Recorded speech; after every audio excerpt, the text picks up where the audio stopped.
आज की जो तिलावत है वो है मत्ती 20 बाब उसकी 24 आयत से लेकर 28 आयत। आज की तिलावत मत्ती 20 बाब उसकी 24 आयत से लेकर 28 आयत तक।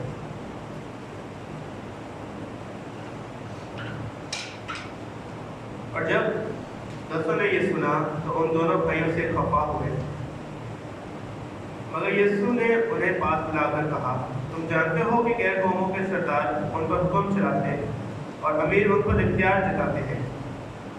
तुम में ऐसा ना होगा, बल्कि जो तुम में बड़ा होना चाहे वो तुम्हारा खादिम बने, और जो तुम में अव्वल होना चाहे वो तुम्हारा गुलाम बने। चुनांचे इब्ने आदम इसलिए नहीं आया कि खिदमत ले, बल्कि इसलिए कि खिदमत करे और अपनी जान बंदरों के बदले फिदिया में दे। खुदा के पाक नाम में पढ़े जाए तो खुदा की बात तशरीफ तो खुदा की खादम से जब पास करूँगा क्या शेख नाम है वही है। एक बार फिर अपने आप को बस करेंगे, खुदा की हज़ूरी को महसूस करेंगे और सब अपने दिलों में दुआ करेंगे आज इस कलाम के लिए जो खुदा कलाम का बीज बोने को खुदा हमारे दिलों की ज़मीन को नरम करे, ताकि जो कलाम का बीज बोया जाए सारी सो का फल रख सके। तो अपनी आंखों को बंद करेंगे और खुदा की हज़ूरी को महसूस करेंगे और दुआ करेंगे। खुदा पाक रूह आज जुम्बश तुम कर छूले हर जिंदगी को, खाली दामन में भर।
ताकि मैं न बोलूं बल्कि आपका पाक पुरुषों पर कलाम करें, ताकि जितनी जिंदगियाँ चाहें मौजूद हैं आज के इस कलाम के वसीले से खुदा बाप जो आप कलाम का भी होने को हैं अंबिया की खुले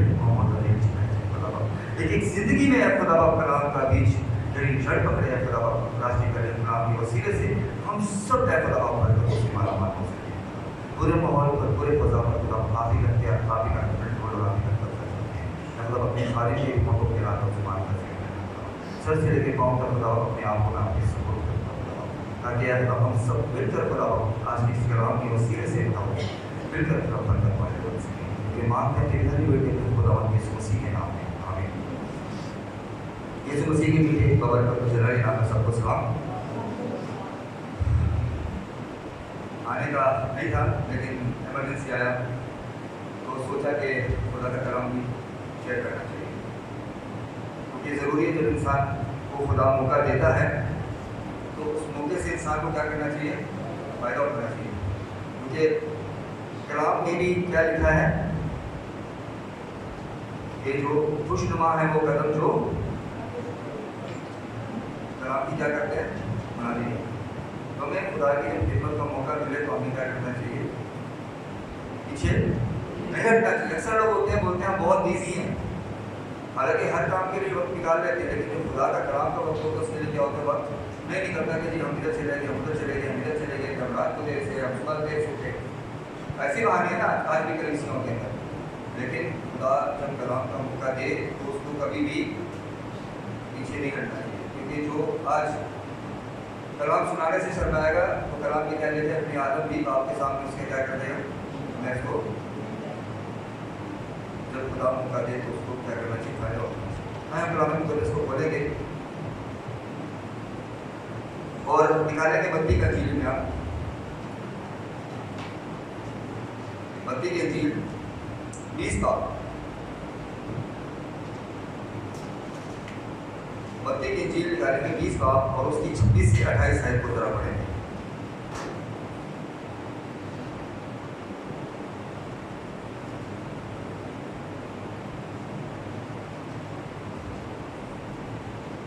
मत्ती की इंजील ध्यान, मत्ती की इंजील 20 बाब उसकी 26 से 28 आयत पढ़ेंगे।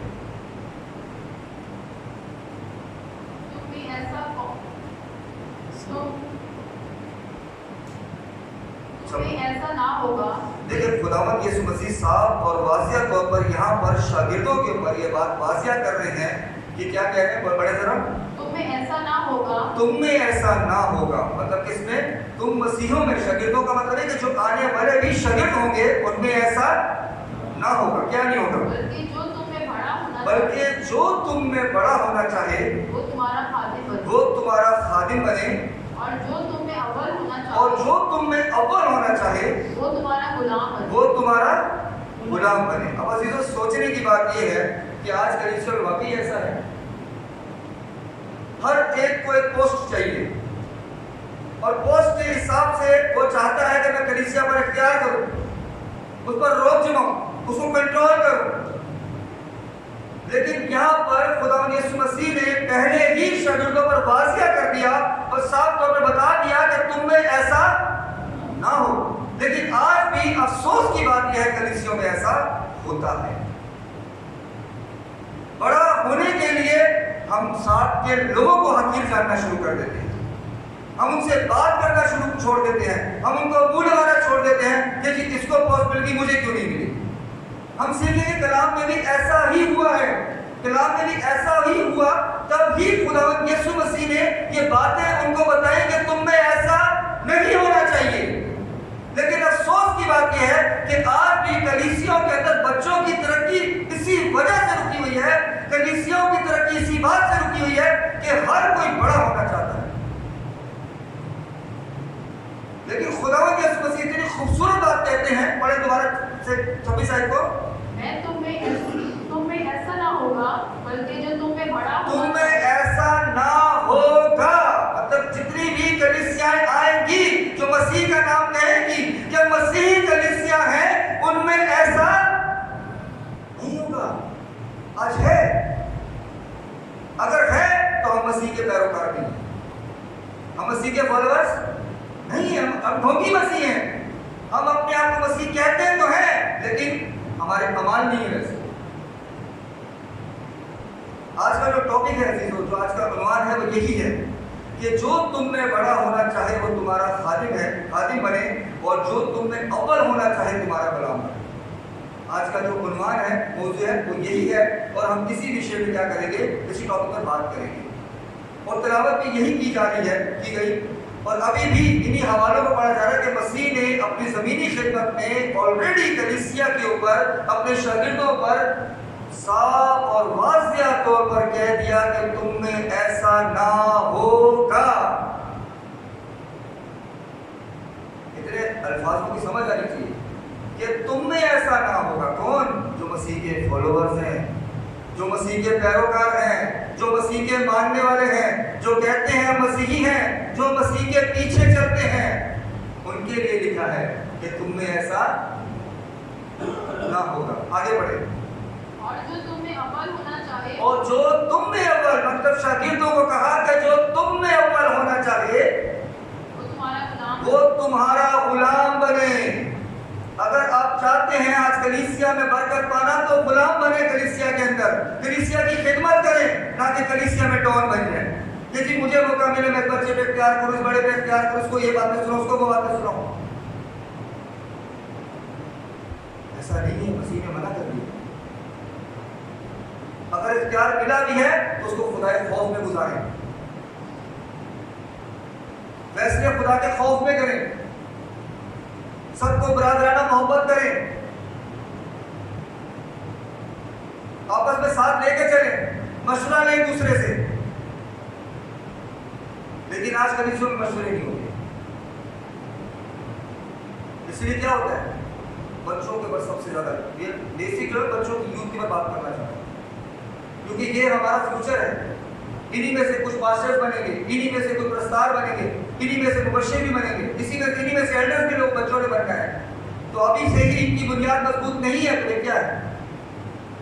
क्योंकि अभी से ही अगर बच्चों के अंदर हम कड़वाहट को पैदा करेंगे तो मत सोचे कि बड़े होकर उनमें से गायब कर सकते हैं कड़वाहट, कभी भी नहीं कर सकेंगे, क्योंकि फाउंडेशन ही खराब है।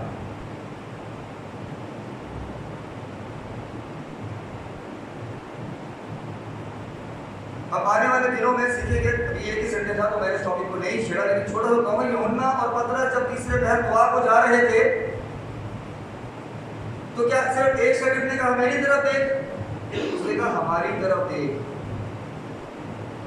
समझे बात? हाँ, हमारी तरफ देख।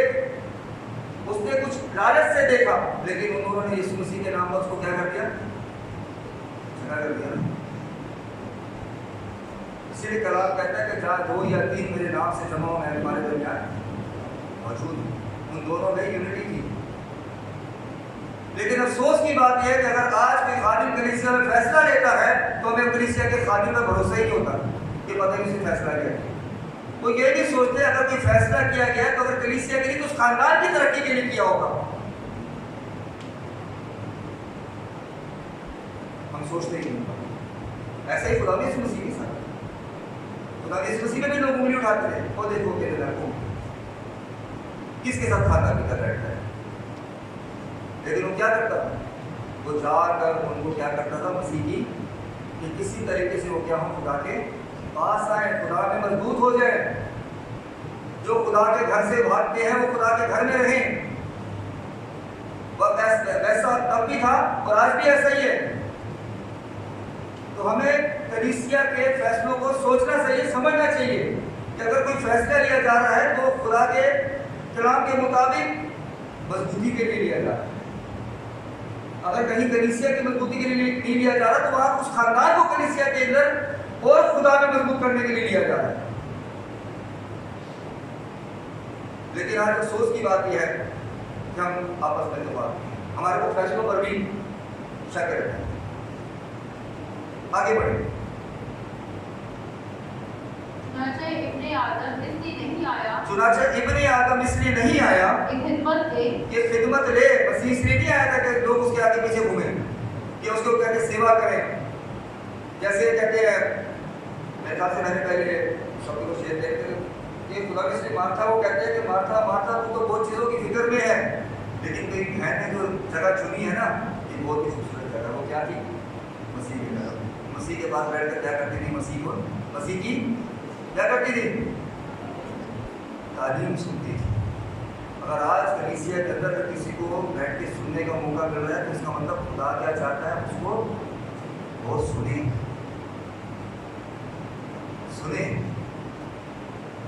मसीह उस पर वाज़िया करते हैं कि तू तरह तरह के तरीकों से मुझे खुश करना चाहती है। अगर तू मुझे खुश करना चाहती है कि बहन से सीख। वो मेरे पास बैठी मेरी बातों को सुनती है।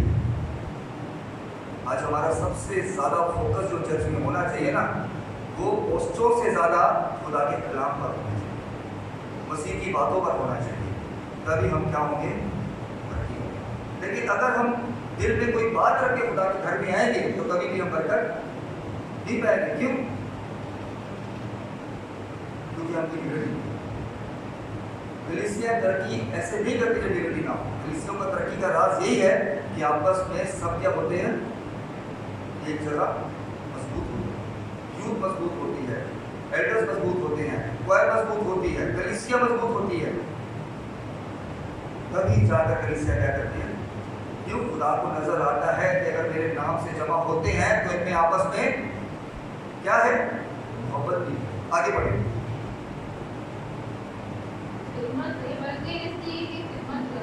आगे, और अपनी जान बकरियों के बदले फिदिया में दे। कि अपनी जान अपने क्या लिखा है, अपनी जान बतेरों के लिए फिदिये में दे दे। और ये किसने करके दिखाया, खुदा ने। बेशक ये सच बात है, कोई भी आजकल साबित करना चाह रहा है कि किसी के लिए कुर्बानी नहीं, ये सच है। क्योंकि अगर ऐसा है तो खुदा ने किसी की जगह तो कोई नहीं ले सकता ना, क्योंकि यीशु मसीह एक वाहिद हस्ती है जिसने बतेरों की खातिर क्या किया, शरीर पर जान दी। मैं नहीं कहता कि हर बार फैसले सही होते हैं, लेकिन उसको मोहब्बत से, प्यार से हल करना चाहिए, कभी भी खुदा से दूर नहीं होना चाहिए। अक्सर लोग क्या होते हैं, खुदा से दूर हो जाते हैं तो नुकसान क्या होता है कि फिर अबलीस काम करना शुरू कर देते हैं उन जिंदगियों के ऊपर, वो करके वो उसको खुदा के घर से रोक देते हैं। तो इसलिए अपने आप को मजबूत है। अब जो सोचने की बात है इसकी शुरुआत, ये खुदा यीशु मसीह ने जो अल्फाज कहे कि तुम में ऐसा ना होगा, इसकी वजह क्या थी मसीह की है, क्या इसकी कोई लॉजिक होनी चाहिए ना कि मसीह ने ऐसे घूमते फिरते अल्फाज कह दिए कि तुम में ऐसा ना होगा, तो इसके पीछे वजह होनी चाहिए ना। तो हम पढ़ेंगे मत्ती 20 का आपको उसकी 20 है। उस वक्त जब्दी के बेटों की मां ने, अब यहाँ पर जो है एक माँ है, कलीसियों में माँ का जो है ना बहुत बड़ा वो होता है, क्या बोलते हैं, रोल होता है। कलीसिया में माँ का बहुत रोल है कि वो बच्चों को वक्त पर खुदा के घर में लेके आए, बच्चों को खुदा के खौफ में रखें, बच्चों को खुदा की तालीम दे, बच्चों को खुदा के बारे में बताए, कलाम के बारे में बताए, खिदमत के बारे में बताए, मसीह की तालीम के बारे में, उसके हुक्मों के बारे में बताए। तो इसीलिए यहाँ पर भी एक माँ है, इस माँ ही की वजह से खुदावंद यीशु मसीह को यह बात कहनी पड़ी। खुदावंद यीशु मसीह ने जो भी जमीनी खिदमत में बात कही वो फजूल में नहीं कही, उन सब बातों का कोई मकसद था। यहाँ पर भी ये जो खुदावंद यीशु मसीह ने बात कही कि तुम में ऐसा ना होगा, इसकी वजह ये नहीं कि खुदा ऐसे ही फजूल में चलते फिरते बोल दिया, नहीं, यहाँ पर कोई कारण है, कोई वजह है जिसकी वजह से खुदावंद यीशु मसीह ने ये कहा कि तुम में ऐसा ना होगा। वजह क्या है? एक माँ। वजह क्या है? कौन है? बुलंदवा से कौन है? माँ की वजह से शागिर्दों को सुनना पड़ गया कि तुम में ऐसा। अब माँ की वजह क्या है? पढ़ेगा। उस वक्त जब्दी के बेटों की मां ने अपने बेटों के साथ, अब जब्दी के बेटों की माँ ने अपने बेटों के साथ आगे उसके सामने आकर सजदा किसके किया सामने? यीशु के सामने आके सजदा किया और उससे कुछ अर्ज करने लगी। और उससे कुछ अर्ज करने लगी। अर्ज मतलब रिक्वेस्ट करने लगी। आगे उसने उससे कहा, उसने उससे कहा मतलब तू क्या चाहती और है? खुदा यीशु मसीह ने उस औरत से कहा कि तू क्या चाहती है। आगे उसने उससे कहा, फरमा कि ये मेरे दोनों बेटे तेरी बादशाही में तेरी दाहिनी और बाएं तरफ बैठे। अब देखिए कितनी ही बड़ी रिक्वेस्ट थी इसकी कि जो खुदावंद यीशु मसीह से चाहती है, वो कहती है कि जब तू अपनी बादशाहत में जाए तो एक बेटा मेरे तेरी दाएं तरफ बैठे और एक तेरी बाईं तरफ बैठे। मैं नहीं कहता कि माओ की ख्वाहिश नहीं होती कि बच्चे कलीसिया में आगे बढ़े, तरक्की करें, या फिर ये कहते हैं खुदा के घर में खिदमत करें। मैं नहीं कहता कि ये गलत है, होनी चाहिए ये जस्तजू। लेकिन यहाँ पर जो एक माँ है, ये वो रिक्वेस्ट कर रही है जो खुदावंद यीशु मसीह ने कहा कि मेरे इख्तियार में ये बाप के इख्तियार में है कि जिससे उसने चुना है वो उसको उधर बिठाएगा। नहीं समझे बात को? इस बात को समझना कि एक माँ एक मसीह के पास रिक्वेस्ट लेके गई है। क्या लिखा है? क्या लेके गई? क्या लिखा है? अर्ज करने लगी। अर्ज करने लगी, रिक्वेस्ट करने लगी। आगे यीशु ने जवाब में कहा, यीशु ने जवाब में कहा, तुम नहीं जानते कि क्या मांगते हो। कहती है यीशु मसीह ने कहा कि तुम जानते ही नहीं कि तुम मांगते हो।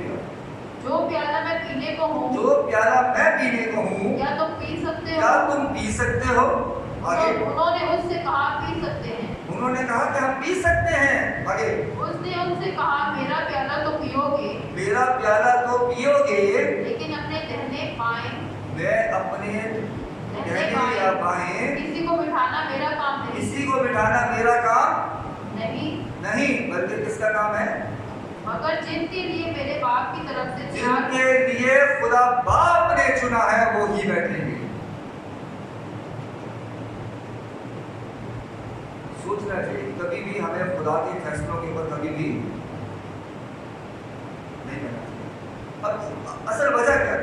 अब अजीजों ये औरत कौन है? सोचने की बात है कि औरत कौन है। पहली बात है ज़ब्दी की बीवी।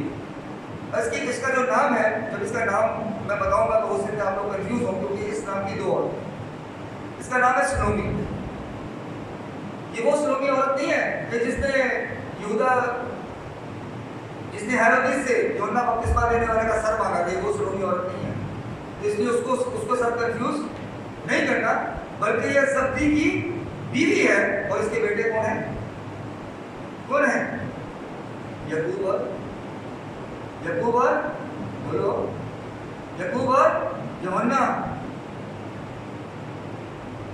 12 चेलों में से, 12 शागिर्दों में से वो औरत सलोमी, ज़ब्दी की बीवी, याकूब और यूहन्ना की मां, किसके लिए रिक्वेस्ट लेके आई? 10 को पीछे करके वो कहती है, मेरे 2 बेटों को तूने क्या करना है? जब तू अपनी बादशाह में जाए तो एक को दाएं और एक को बाएं बिठाना। तो 10 शागिर्द किधर है जो खुदा की खुशी नहीं समझे बात?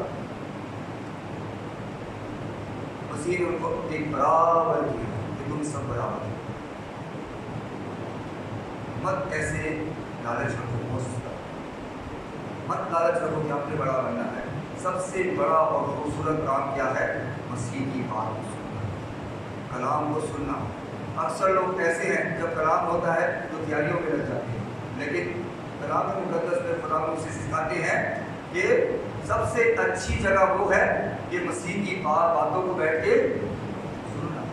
तो अगर खुदा ने ये खिदमत और ये काम आपको दिया है तो उससे लुत्फ़अंदोज़ हों, अपनी ज़िंदगी को बरकतों से माला माल करें, अपनी ज़िंदगी को कलाम में बढ़ाएं, अपनी ज़िंदगी को बरकतों में बढ़ाएं।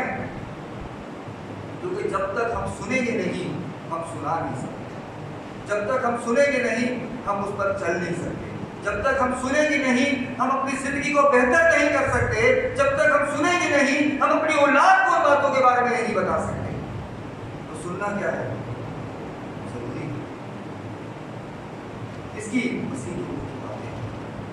देखिए इब्तिदा में कलाम था, कलाम खुदा के साथ था, कलाम खुद खुदा था। आगे जाके क्या लिखे? यही मुजस्सम हुआ, और कलाम मुजस्सम हुआ और फजल और सच्चाई से हमारे दरमियान में हमने उसका ऐसा जलाल देखा जैसे बाप के। तो कलाम को हम सुनना देखना पसंद करते हैं, तो सोचना चाहिए हमें इन चीज़ों पर सोचना चाहिए। जिसको जो काम मिला है उसको करने दें। अगर आपको खुदा ने कलाम सुनने के लिए मुकर्रर किया है, इसका मतलब यह है कि आने वाले दिनों में खुदा आपको और ब्लेस करना चाहता है। इस बात को याद रखें, जो खुदा की सुनता है खुदा उसकी ही सुनता है। जो मसीह की बात को मानता है मसीह भी उसकी बात को, उसका ही इकरार करेगा मसीह बाप के सामने। याद रखना, इसलिए अपने आप को कभी भी कंफ्यूज ना करें। आगे बढ़े, क्या लिखा है? तो आगे क्या लिखा? बढ़े बुलंद आवाज से पढ़े, एक ऐसे पहले पढ़े। उसने उनसे कहा, मेरा प्याला तो पियोगे, लेकिन अपने दाहिने बाएं किसी को बिठाना मेरा काम नहीं, मगर जिनके लिए मेरे बाप की तरफ से तैयार किया गया उन्हीं के लिए है। आगे। और जब दसों ने ये सुना, अब जब यहाँ पर 10 ने ये सुना, अब सोचने की बात है, खुदावन यीशु मसीह ने तो 12 शागिर्दों को चुना था, ऐसा ही है ना। खुदावन यीशु मसीह ने कितनों को चुना था? 12। ऐसा नहीं कि और शागिर्द नहीं थे, आने वाले टॉपिक में सीखेंगे और भी शागिर्द थे खुदा उसने जिनको 2-2 करके भेज दिया था, लेकिन खास इन 12 पे लोग बात करते हैं, ठीक है। तो इन 12 में से 2 तो माँ के पास हैं, पीछे कितने रह गए? 10। अब पढ़े, बुलंद आवाज से पढ़े। और जब दसों ने ये सुना, अब जब 10 ने ये सुना, तो 12 शागिर्द खुदा मसीह के साथ होते हैं ना, तो 2 अपनी माँ के साथ हो गए और पीछे 10 बाकी रह गए। अब 10 ने क्या सुना? तो उन दोनों भाइयों से खफा हुए। अब जब 10 ने सुना तो भाइयों से क्या हो गया? उन दोनों से कलीसिया में कैसे खफा हो जाते, रुस जाते। मैंने लास्ट में बताया था कि जितनी रुकावटें मेरे रास्ते में खिदमत में है ना, किसी की नहीं है। तो मैं अगर एक-एक करना बताना शुरू कर दूंगा तो मेरे अपने घरवाले मेरे खिलाफ होते हैं, ऐसी ऐसी बातें मैं नहीं चाहता कि मैं खुदा की मदद करूं, तो खुदा से ना मांगो। मेरी जिंदगी में जब मैंने 2014 में खुदा की खिदमत का आगाज किया, मेरे खानदान में बहुत रोड़े रखे गए और आज भी रख रहे हैं, आज भी रख रहे हैं। याद रख, मैं खुदा से नहीं मांगा। ये छोटी छोटी बातों में खुदा से मांगोगे अपना नुकसान करोगे, नहीं तो अगर मैं अपना दिल खोलूँ ना तो शायद आप अपनों आंखों में आंसू आ जाए। ऐसे रोड़े हैं मेरे रास्ते, लेकिन मैंने खुदा में सीख नहीं छोड़ा। क्यों? क्योंकि मसीह की इसमें कोई गलती नहीं, ना खुदा की गलती, इसमें चुनाव की गलती है जो मेरे बुजुर्गों ने की या किसी और की गलती। तो रिक्वेस्ट है कि छोटी छोटी बातों के ऊपर खुदा से ना उठाएं। आज के जो टॉपिक है ये देना चाह रहा हूँ कि बच्चों को मत खुदा से दूर करो। क्यों? छोटी छोटी बातों के ऊपर बच्चों को माएँ परेशान करती हैं। उसको बरकत दे दी है, तुझे नहीं दी भाई, बरकत दी है, उसको जितनी बरकत दी है कलीसिया में भी नजर आ रही है और खुदा को भी नजर आ रही है कि वो कितने खुदा के काम कर रहे हैं और कितने खुदा के साथ चल रहे हैं। क्योंकि देखता खुदा है, अजर खुदा देता है, बरकत खुदा देता है, कोई खादिम किसी की औकात नहीं किसी को देने की याद नहीं। क्योंकि कलाम ये सिखाता है खुदा पर तवक्कुल, खुदा पर भरोसा रखो, चलने दो यूनिटी से, चलने दो मोहब्बत से। क्योंकि अगर वो खुदा के दोस्त, खुदा के लोगों की दोस्ती में नहीं बच्चे रहेंगे तो याद रखना कि शैतान अपने दोस्तों को उसके आगे करेगा, बर्बाद कर देगा बच्चों की जिंदगियों को। रिक्वेस्ट है मत करो ऐसा। यहाँ पर 10 जो शागिर्द हैं, जब उन्होंने सुना तो उनको क्या हो गए? वो खफा हो गए। हालांकि मसीह के शागिर्द हैं चुने हुए। सोचो कि वो खुदावंद यीशु मसीह के साथ साथ चलते थे, दिन रात मसीह की तालीम को सुनते थे, लेकिन फिर भी जब जब्दी की बीवी ने, सलोमी ने याकूब और यूहन्ना के लिए रिक्वेस्ट की तो क्या हुआ? जब उन 10 ने ये सुना तो वो क्या हो गए? मसीह से नहीं, बल्कि मसीह के साथ नहीं, उस माँ से और उन 2 भाइयों से। क्या वो उनके साथी नहीं थे? क्या वो 12 शागिर्द एक ही नहीं थे? एक ही थे ना, एक ही काम दिया गया था ना। माहीगीर से आदमगीर बनाया ना खुदा ने सबको। मतलब केवल लोगों को खुदा के पास लेके आए। बेशक सारे बछड़े नहीं थे, लेकिन उनको आदमगीर तो बनाया ना, क्योंकि खुदा के पास लोगों को पकड़ के लेके आए कि लोगों को जिंदा खुदा की तालीम दें। लेकिन फिर भी एक माँ की रिक्वेस्ट की वजह से बड़े तरह क्या हुआ? इस आयत को दोबारा पढ़ें। और जब 10 ने ये सुना तो उन दोनों भाइयों से खफा हुए, मगर यीशु ने उन्हें पास बुलाकर कहा, तुम जानते हो कि गैर कौमों के सरदार उन पर हुक्म चलाते। मसीह ने साफ और वाज़िह तौर पर जब उनकी खफा बना देखा तो मसीह ने साफ उनको कहा कि तुम क्यों गैर कौमों की तरह की हरकतें कर रहे हो?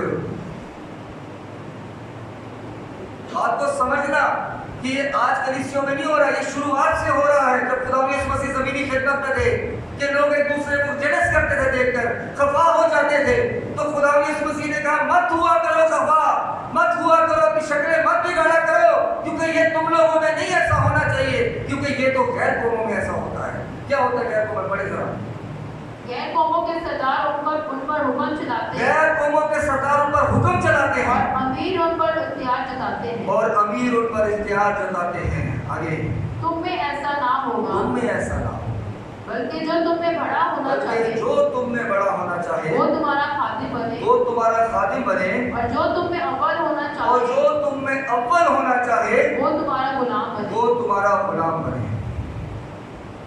तो समझ में आ रही है? आ रही समझ में?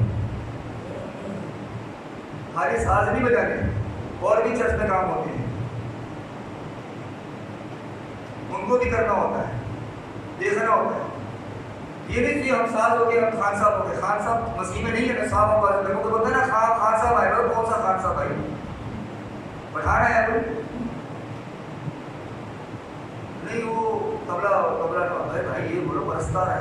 इतना खूबसूरत अल्फाज खुदा के कलाम में लिखा है, वर्शिपर है, खुदा के घर में इंस्ट्रूमेंट प्ले करने वाले, बजाने वाले, कि जिसमें खुदा का तख्त लगता है। वो ज़्यादा ब्लेसिंग क्या चाहिए? हाँ वही आए, खाओ नहीं आए, आए खाओ नहीं, अपने आप को नीचा रखो, हाथ छोटा करोगे खुदा बड़ा करेगा। आपस में मोहब्बत से बजाओ, मोहब्बत से गाओ, मोहब्बत रखो, आपस में यूथ को स्ट्रॉन्ग करो, एक दिल हो, एक जान हो, मिल के फैसले करो। क्रिसमस पे क्या करना है, न्यू ईयर पे क्या करना है, क्या मतलब मसीह पे क्या करना है, गुड फ्राइडे पे क्या करना है। अपनी फाउंडेशन को मजबूत करो। और माँ के लिए खास करके एक माँ की वजह से क्या हो गया, 10 शागिर्द, एक माँ की वजह से 10 शागिर्द, और मसीह को बोलना पड़ेगा कि तुमने ऐसा, तो जिसको इख्तियार मिले भी है ना, तो वो भी क्या करे, आपस में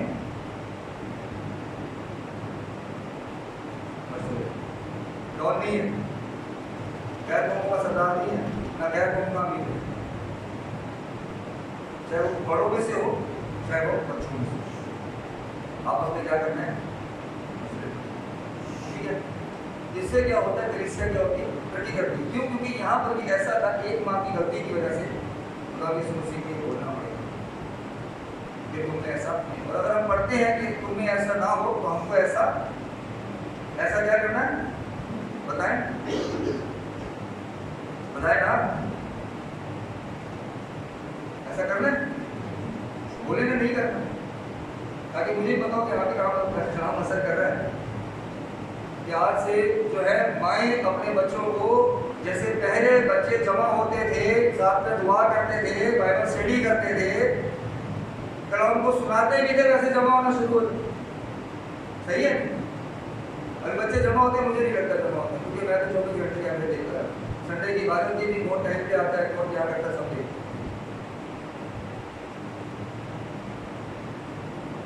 कौन सबसे पहले आता है। कितनी बार तो अफसोस की बात है कि पास्टर साहब खुद बाहर झाड़ू मार रहे होते बच्चे की। मैं नहीं चाहता मैं रिकॉर्डिंग करूँ। जिस दिन बारिश होती है, अगले दिन बच्चे नहीं आते। कलीसिया का जो खादिम है वो बाहर झाड़ू मार के मिट्टी को पूरा डालता है पानी के ऊपर, फिर ऊपर जाता है, फिर त्यारों के नीचे आता है। तब तक क्या होता है, टाइम नहीं होता। किसी को नहीं पता होता कि सुबह उठने से पहले पास्टर क्या करके गया है ऊपर, किसी को नहीं पता, तो बताना नहीं चाह रहा हूँ, लेकिन मैं कैमरे में से देख रहा हूँ सारे। हमारे इलाके ही बच्चे किसको खुदा का होगा, तो यूथ आगे जाके चर्चों को देखिए, जाके देखे कलीसियाओं को कि पास्टर बेशक बात में है, कलीसिया के बच्चे ही आके सब कुछ स्टार्ट कर देते हैं, सब कुछ क्लीन कर देते हैं, सब कुछ रेडी कर देते हैं। और जब खादिम आता सब कुछ स्टार्ट हो, यहाँ तक कि पस्ती भी शुरू हो चुकी होती है, यहाँ पर वेट किया जाता है। 10 बजे का टाइम है तो स्टार्ट कर दो इबादत को, ताकि अगले को पता हो कि नहीं, जैसे आपको ट्रेन के लिए प्रॉब्लम होती है, जहाज के लिए प्रॉब्लम होती है, तो आपको खुदा के लिए भी प्रॉब्लम होती है। तो आपको वक्त पे आना खुदा के लिए। सोचो अगर कोई सदर में रहता है और 3 घंटे पहले एयरपोर्ट जाना होता है, ऐसे ही है ना, 3 घंटे पहले पहुंचना होता है, लेकिन वो 4 घंटे पहले निकलता ताकि 1 घंटा में ट्रैफिक में भी निकलूं तो मैं 3 घंटे पहले एयरपोर्ट पहुंचूं। लेकिन जो हमें जहाज और ट्रेन हमें खुदा की बादशाह में लेके जाना चाहती है, जो चर्च है, खुदा की कलीसिया है, उसमें हम क्या करते हैं, सबसे ज्यादा लेट आते हैं। जब ये प्रॉब्लम हुई मैंने सुना कि चर्च में ऐसे में अपनी वाइफ अपने बच्चे को बोला कि आपने 10 बजे आ जाना, कोई आएगा। वो 10 बजे पूरे आ जाते हैं। अंकल यूसुफ होते हैं और जो हारूना ही बाकी जो होते हैं, जो बच्चा लीड करता है तो बात वहाँ से मैसेज करता है, बात स्टार्ट करो, छोड़ो। क्योंकि अगर कोई रूहानी खुराक छोड़ेगा तो आखिर में खुदा भी उनको बताएगा। उस वक्त से डरो। मैं आने वाले वक्तों में इस टॉपिक को आपके साथ शेयर करूंगा, 5 अक्लमंद और 5 सुस्त गवाहियां। आज वक्त है तौबा करने का, मसीह के पास आने का, तालीम को लेने का, खुदा की बातों को सुनने का, खुदा की मर्जी को मुताबिक चलने के लिए। क्योंकि सुस्त गवाहियों की तरह रहेंगे तो जो रोशनदान में उनको तेल चाहिए था, याद रखना वो खुदा का कलाम ही है। उस वक्त तौबा नहीं होगी क्योंकि वक्त पूरा हो चुका है। बहुत से ऐसे मसीही हैं जो तौबा करके बैठे होंगे, कलाम सुन के बैठे होंगे, सुन रहे होंगे, लेकिन उनके अमाल जो होंगे वो खुदा के कलाम के मुताबिक नहीं होंगे। इसलिए वो अक्लमंद क्या कहेगी, हम नहीं दे सकते। जाओ खरीदार से लाके लो, खरीदार से। अभी बात करेंगे खरीदार कौन, सॉरी खरीदार नहीं, सॉरी बेचने वाले से लाके लो। कि बेचने वाला कौन, ये जो तेल बेच रहा है, यही कहा ना अक्लमंद गवाही ने, क्या कहा कि जाकर बेचने वाले से लो।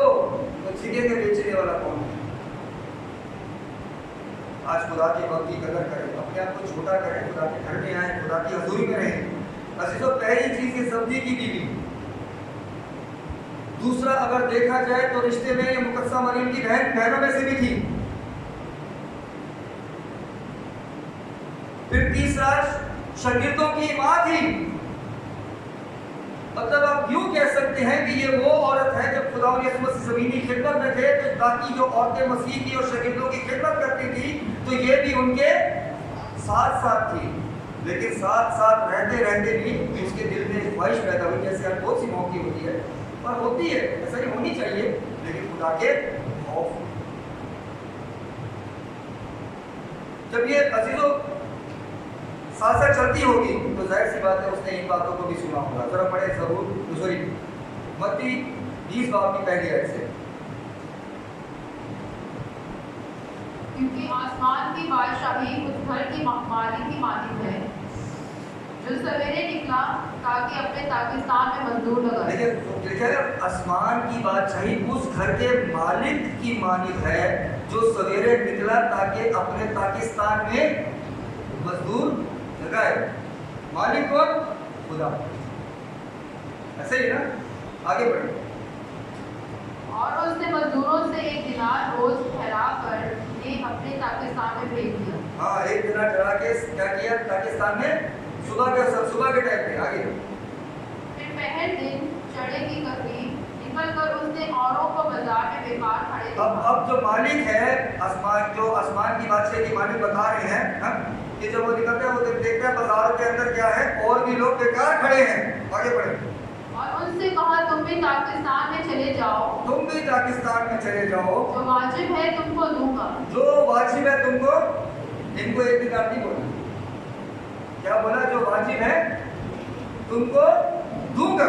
मालिक कह रहा है, एक को सवेरे भेजा, फिर बाद में कुछ और टाइम ढल गया तो उसके बाद और लोगों को देखा बेकार, तो उनको जब भेजा तो उनको एक दिनार नहीं बोला, जो तुमको वाजिब है तुमको मालिक की मर्जी। आगे बस वो चले गए। फिर उसने दोपहर और तीसरे पहर के करीब निकलकर वैसा ही किया। फिर दोबारा उसको मालिक को बेकार लोग खड़े नजर आए, उनको क्या किया? मजदूरी के लिए भेज दिया। आगे और कोई 1 घंटा दिन रहे, फिर निकलकर औरों को खड़े पाया। फिर दोबारा 1 घंटे के बाद फिर बाप निकलता है, मालिक निकलता है, फिर और मजदूरों को चुनता है और उनको क्या करता है?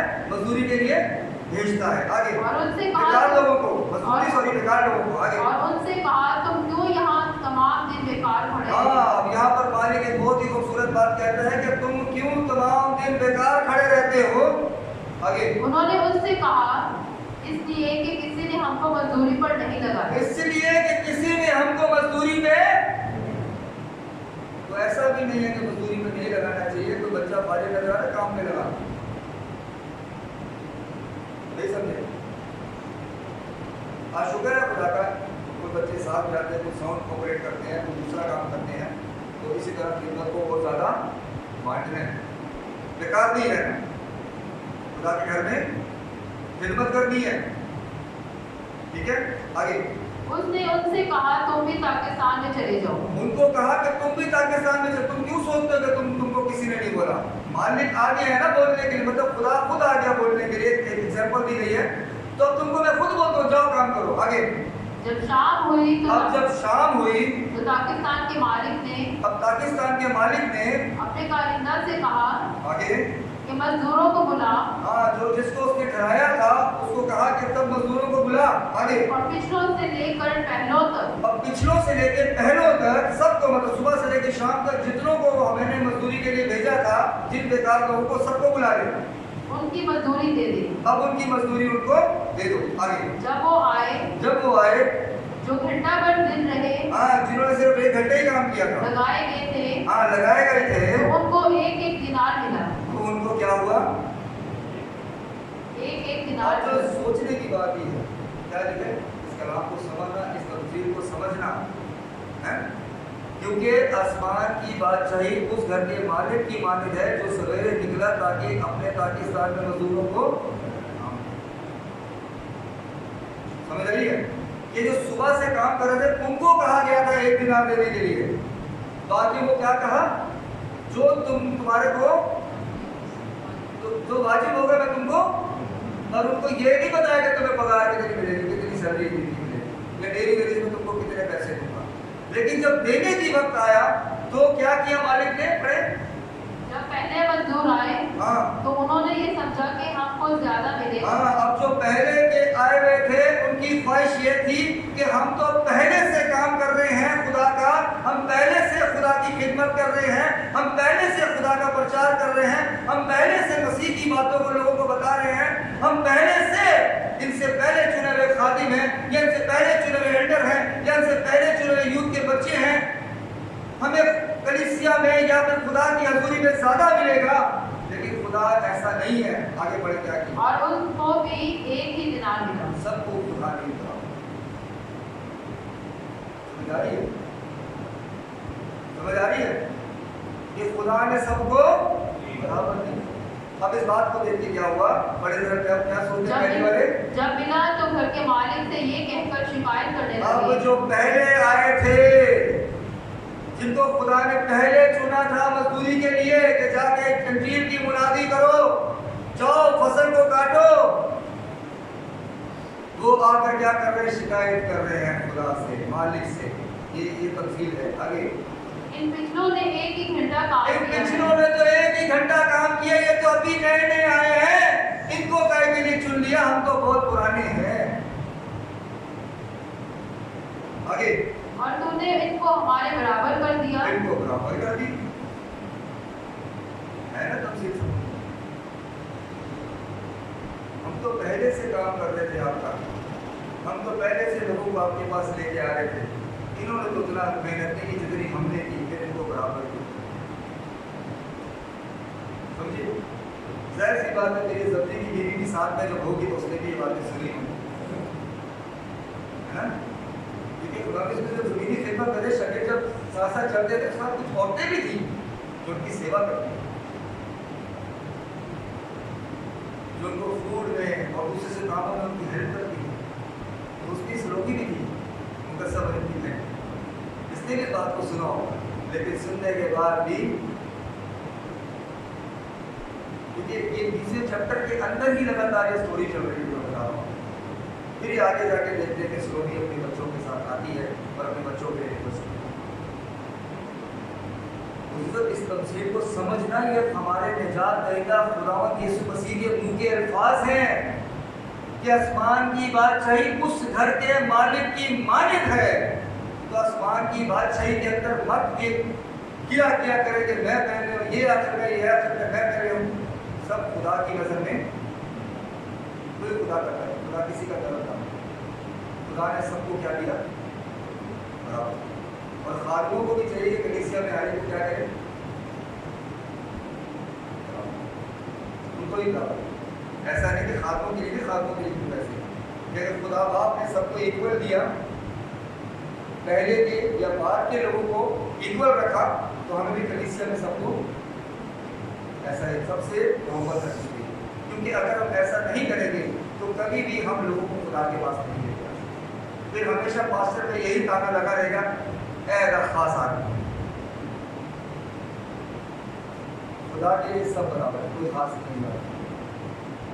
आज कलीसिया में खुदा की नजर में सब इक्वल।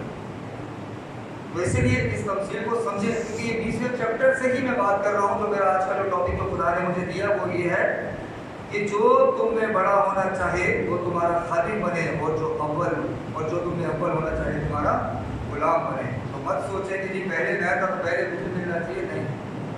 अक्सर उनका ऐसा भी होता है कि जो पहले होते हैं उनको रिलैक्सेशन दी जाती है, क्योंकि ये बात सच है, मानने की है। एक नॉर्मल मिसाल देता हूँ, जैसे कोई कंपनी में काम करता है। अब मैं एक मिसाल देता हूँ, अपनी मिसाल है। देखो 10 साल हो गए कंपनी में काम करते हैं। जब कोई नया बंदा आएगा तो मेरी क्या उम्मीद होगी, क्या सोचूंगा मैं कि अब मेरा जो अरबाब है, जो मेरा मालिक है, जो मुझे सैलरी देगा, मुझे क्या करेगा, अब थोड़ा सा मेरा बोझ को क्या करेगा, बोझ को कम करके अब थोड़ा बोझ नए पे बिठा देगा। तो उसमें क्या होता है, जब बोझ नए पे डाला जाता है तो जो पुराना होता है ना, कभी कभी झलस हो जाता है कि यार इससे बात की जा रही, मुझसे नहीं बात। समझ रहे बात को? जैसे यहाँ पर भी जो पहले गए थे उनको जेलस फील हुई कि बात के लोगों को पैसे बराबर क्यों मिले। याद रखना, खुदा की बादशाहत में ये पैसों वाली बात है ही नहीं। ये माने वाले लोगों को सीखे। यहाँ पर मसीह ने साफ बाजिया के कलीसिया में सब क्या है, बराबर। तो इसलिए आज हमें एक होकर चलना है। यूथ को स्ट्रॉन्ग करें, यूथ को मजबूत करें। अगर कोई माँ या कोई बाप कोई ऐसा काम करता है जिससे बच्चों की बरकत रुक रही है, तो रिक्वेस्ट है बच्चों की बरकत को ना करो, उनको जमा होने दें, वो जमा हो, कलाम को सिखाएं। क्योंकि जो बच्चे जमा होते थे वो क्या करते थे, बाइबल में से टॉपिक को शेयर करें। उससे क्या हो रहा है कि बेस स्ट्रॉन्ग हो रही है। फ्यूचर में जब ये खुदा के मस्जिद में खड़े के कलाम सुनाएंगे तो क्या होगी, एक मैच्योर बना हो कलाम को सुनाने के। तो ये खासकर बच्चों के लिए भी कि बच्चों को खुदा से दूर नहीं करना, आपस में मोहब्बत रखने दो। क्योंकि अगर आप ऐसा नहीं करोगे तो इब्लीस क्या करेगा, बाहर से लोगों को चुनेगा और उसको जो खुदा के करीब था उसको गुमराह करेगा। और याद रखना, उसकी गुमराही की वजह कलीसिया या खुदा नहीं है। ये कलाम में से आप सीख रहे हैं वाज़िया तौर पर ये किस तरह आसमान की बादशाही है कि मत सोचो कि जो पहले थे उनको खुदा ज़्यादा देगा और जो बाद में वो कम देगा। नहीं, खुदा बराबर देता है। ठीक है, खुदा बराबर सबसे प्यार करता है। तो इसलिए कलीसिया के अंदर अगर कोई काम का जाता है तो बस है। हम जब शुरुआत की तो हमने खुद ही मेरे ख्याल से जो बाजियाँ रहती है पास ज़्यादा देर, वो जानती है। मैं तो खुद कपड़े भी धो लेता हूँ, बर्तन भी धो लेता हूँ, झाड़ू भी मारता हूँ, झाड़ भी लगा लेता हूँ। और यही में भी मैं यही करता हूँ। और एक वक्त था कि जब चर्च के अंदर खाना खा के बर्तन करते होते तो हमने हाथ से भी धोए। और अभी भी मेरे ख्याल से 2 साल पहले की बात है, जब मैं इधर क्रिसमस के भी था, मैं खुद गिलास धो रहा था। तो ये छोटी छोटी बातों का वरना ये वो करते हैं जो उनको खुदा की तारीफ की मालूम है। तो ये मदद किया जिम्मेदारी ये नहीं किया। मैं आपको खुद करके दिखाऊंगा, नहीं तो कोई बातें जाती मुझे ज़बरदस्ती बोलती भाई आप नहीं करो, मैं भाई नहीं अच्छा लगे। तो मत सोचे कि होगा मिल गया तुम डॉन हो गए, बहुत बड़े हो गए। नहीं, कलीसिया में खिदमत करें। अगर आप ऊंचा होना चाहते हैं, अगर आप बड़ा होना चाहते हैं तो पहले खिदमत करें। अगर आप कहते हैं अव्वल होना चाहते हैं तो पहले गुलाम करें। मसीह ने बहुत ही खूबसूरत मिसाल दी। बड़े तरफ दोबारा से 20 की 26 तक 20 की 26 तक तुम में ऐसा ना होगा, हाँ। बल्कि जो तुम में बड़ा होना चाहे वो तुम्हारा खादिम बने, आगे, और जो तुम में अव्वल होना चाहे वो तुम्हारा गुलाम बने। आगे, चुनांचे इब्ने आदम इसलिए नहीं आया कि खिदमत दे, हाँ, बल्कि इसलिए कि खिदमत करे और अपनी जान खतेरों के बदले फिदिया में दे। अब मसीह से ज़िंदगी से सीखना चाहिए कि मसीह ने कलीसिया से कैसी मोहब्बत की है। हमें अपनी ज़िंदगियों को परखना है, जांचना है, क्या हम भी मसीह की कलीसिया होते हुए क्या हम भी ऐसी आपस में मोहब्बत करते हैं? क्या हम आज भी इस तमसील को, इस लौंगी औरत की कहानी को सुनकर अगर अभी भी मन में कोई बैठ लेके जाते हैं तो याद रखना खुदा ने अपना काम आपकी ज़िंदगी में कर दिया। उसने अपने कलाम को बर वक्त आपके दरमियान शेयर किया, उस बीज को बोया। अगर बीज को अगर आप नहीं फल आपकी ज़िंदगी में करते तो नुकसान खुद उठाएंगे। इसकी सबसे बड़ी कहते हैं मिसाल खुदा ने किसी ने खुद दी कि जो आसमानी था, जो आसमानी है और रहेगा, वो हमारी खातिर जमीन पर आके खिदमत कर रहा है। अब सोचो, सुबह से लेकर रात तक पैदल घूमता था, कोई गाड़ी नहीं होती या गाड़ियों में घूमता था। थोड़ा सोचो कैसे खिदमत करता था। आज आत्मों को भी मजबूत होना चाहिए, इसी तरीके से कलीसिया की खिदमत करनी चाहिए। आपको मैं यूएई की स्टोरी सुनाऊं जो मेरे साथ खिदमत करते हैं, वो मुझे बताते हैं कि हम, मेरी वाइफ पास्टर को फोन करती है, पास्टर फोन नहीं उठाता। क्यों? 10 वक्त के पीछे, डायरी के पीछे पास्टर फोन नहीं उठाता। ये कलीसिया में खानदान डायरी की। मैंने वहाँ पर जब चर्च स्टार्ट किया, मैंने साफ बोला कि मैं 10 वक्त नहीं उठा। बोला क्यों? मैंने बोला ये आपका पहला हक उसको जाता है जिस कलीसिया से आप बिलोंग करते हैं। मैंने कहा मैं आज कैंसर हो जाऊंगा, कल दूसरा खादिम आ जाएगा, लेकिन एक ऐसा खादिम है जो आपके इलाके में, आपके मुल्क में रहता है, जो आपको बर्थ सर्टिफिकेट, डेथ सर्टिफिकेट, हर चीज वो कलीसिया देती है। तो उस कलीसिया का पहला हक है कि उस कलीसिया को फाइनेंशियली सपोर्ट करो। मेरे को मुझे नहीं चाहिए। अब इस बात के ऊपर लोगों ने मुझ पर क्या ताना लगा दिया, जो चर्च ये काम करते हैं, बोला इसको एक आदमी के हिसाब से डॉलर मिलते हैं, जितने आदमियों को ये जमा करेगा उतने अमेरिका इसको डॉलर देगा। ये मुझ पर इल्जाम है। ये मैंने उनको ये तारीफ नहीं करते चर्चों को सपोर्ट करो, ये मैंने गलत किया। तो मुझ पर क्या इल्जाम लगाया कि इसको एक आदमी के हिसाब से क्या है कितना डॉलर मिलेगा, ये लोगों को जमा करता है, डॉलर देता है। क्यों? मैंने लोगों को ये बोला कि अपनी कलीसियाओं को स्ट्रॉन्ग करो। मैं नहीं बोलना चाहता, लेकिन एक बात कहूँगा, हमारे भी चर्च में बहुत से ऐसे एल्डर्स हैं जिनको कलीसिया में महसूस किया गया। मैं उनका नाम नहीं लूँगा, लेकिन बताऊँगा कि आपके सीखने के लिए कि उन्होंने लाखों रुपया दूसरों को दिया कि किसी तरीके से उनको खिदमत का मौका मिले। वो मर गए बीमारियों में, लेकिन कलीसिया के बच्चों को सपोर्ट नहीं किया कि उनको सालों में तो सपोर्ट करें, सिखाने में सपोर्ट करें कि यही बच्चे मेरे लिए बजाएंगे और मैं गाऊंगा, मेरे साथ ये खिदमत करेंगे और मेरा एक अपना फ्यूचर में एक पर्ची पर बैंड होगा।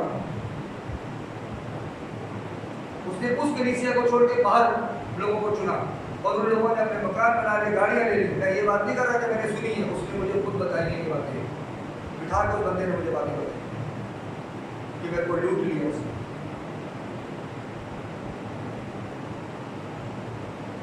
आप सोचो, अगर हमारे कलीसिया के बच्चे और बच्चियां साथ में हैं, किसी को खुदा ने इतनी ब्लेसिंग दी है और वो परस्तार बनना चाहता है, गाना चाहता है, तो बाहर किसी को क्यों दे? हमारे बच्चों को सपोर्ट करो ना भाई, अपने कलीसिया के बच्चों को सपोर्ट करो, उनको सिखाओ, गीत गाओ, वो बजाएंगे आपके साथ, वो भी रूहानी तरक्की में बढ़ेंगे। जब हम तो खुदा ने जो कलीसिया दी है उससे हट के बाहर का लालच करते हैं तो बाहर का तो नहीं चली जाती यार। क्योंकि जो खिदमत खुदा ने जिसको जहाँ दी है वो खुदा ने तो सोच समझ के दी। इस पाकिस्तान की मिसाल है, ये खुदा बाप खिदमत के लिए भेजता है, तो इसलिए सब मत काम करें। अगर ईद पेंटिकॉस्ट के बाद जो मसीहों की खिदमत का आगाज हुआ तो सोचा जाए तो उसके अंदर कलीसिया के अंदर ही अमीर खानदान थे जो अपनी जायदाद को बेचकर पैसे लाके रसूलों के कदमों में रखते थे और उस पैसों से कलीसिया के गरीब लोगों की मदद की जाती थी। अगर कोई मुझ पर इल्जाम लगाया कि भाई मैं बहुत अमीर हूं, भाई मेरे पास खाली एक चर्च है, बोलो जी मैं आपको नहीं बहुत जाएगा तो मेरे पास खाली चर्च है, मेरे पास बिल्डिंग नहीं। लेकिन मैं उनकी बात करो जिसके पास बिल्डिंग है और फिर भी 10 बिल्डिंग्स की और ख्वाहिश रखता है, तो अगर वो मसीही कलीसिया को की तालीम को जानता है तो ये जान ले कि जो उसके पास है उसमें तरक्की करे, लेकिन उसके लालच ना करे।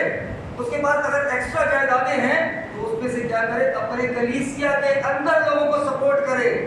ये बात कोई नहीं बताता और बात कलीसिया भी सुनना चाहती है, मैं अपनी प्रॉपर्टी बेचूं।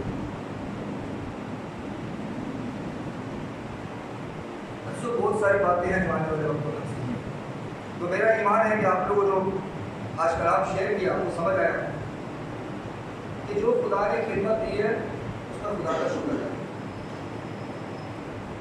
और खुदा में बढ़ें और बच्चों को भी बढ़ाएं, बच्चों को दूर ना करें। और दूसरी बात यह है कि मैं भी देखता हूँ मेरे बच्चे बहुत देर से आते हैं, कम से कम मकामी जो बच्चे यूथ के उनको आते चर्च के सारे काम करने। पहले बच्चे आते थे,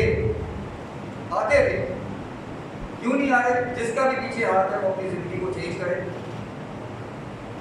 ये तो खुदा उसकी ज़िंदगी को तब्दील करने में सेकंड भी नहीं लगा है, क्योंकि अजर देने वाला खुदा है उसके अमाल के मुताबिक। अपनी ज़िंदगी को चेंज करें और कलाम जिसका खुदा ने उसने सिखाया कि जो तुम में बड़ा होना चाहे वो तुम्हारा खादिम बने, और जो तुम में अव्वल होना चाहे वो तुम्हारा गुलाम बने। कलीसिया में इसी तरह से खुदा की खिदमत, ठीक है।